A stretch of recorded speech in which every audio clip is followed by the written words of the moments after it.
তীব্র সমালোচনার মুখে ইরান যুদ্ধে আমেরিকান সেনাদের হতাহতের নতুন তালিকা প্রকাশ করেছে পেন্টাগন। সোমবার ইরান যুদ্ধে প্রাণহানির হিসাব সংশোধন করেছে তারা। একই সময়ে প্রেসিডেন্ট ডোনাল্ড ট্রাম্প আবারও দাবি করছেন ইরানের সামরিক শক্তি কার্যত ধ্বংস হয়ে গেছে এবং তেহরান আলোচনায় বসতে আগ্রহী। যদিও প্রেসিডেন্ট ট্রাম্পের একরোখা অবস্থানের কারণেই ইরান যুদ্ধ দীর্ঘায়িত হচ্ছে বলে সমালোচনা করেছেন হাউস মাইনরিটি লিডার হাকিম জেফরিস।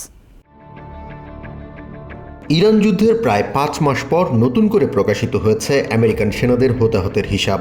পেন্টাগনের সংশোধিত তথ্য অনুযায়ী গত ফেব্রুয়ারির শেষ থেকে শুরু হওয়া সংঘাতে এখন পর্যন্ত 18 জন আমেরিকান সেনা নিহত এবং 624 জন সেনা আহত হয়েছেন।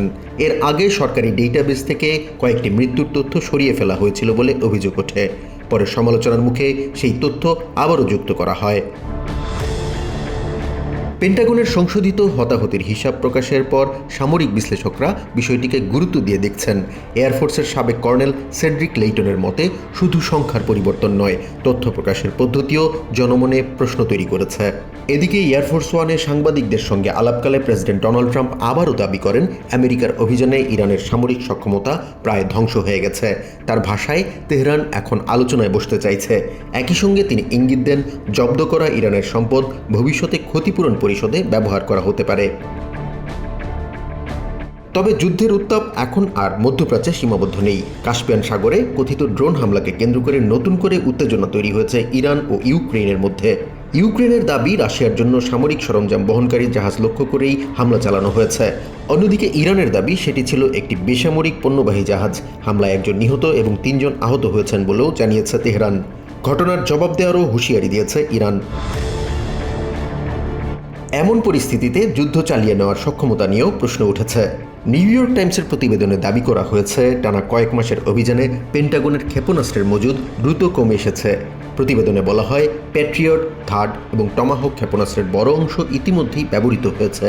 এরই মধ্যে সমরাস্ত্রের মজুদ কম থাকা নিয়ে সাবেক বাইডেন প্রশাসনের দিকে অভিযোগ তুলেছেন জাতিসংঘে আমেরিকার রাষ্ট্রদূত মাইক ওয়ালটজ। যুদ্ধের এই প্রভাব এখন দেশের অর্থনীতিতেও স্পষ্ট প্রভাব ফেলেছে।